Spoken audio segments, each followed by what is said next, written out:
అంతా కూర్చోవాలి కూర్చోవాలంతా.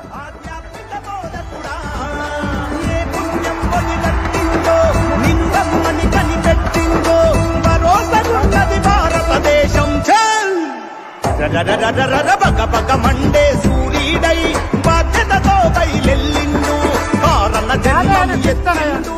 నరేంద్ర మోడీ నడిచి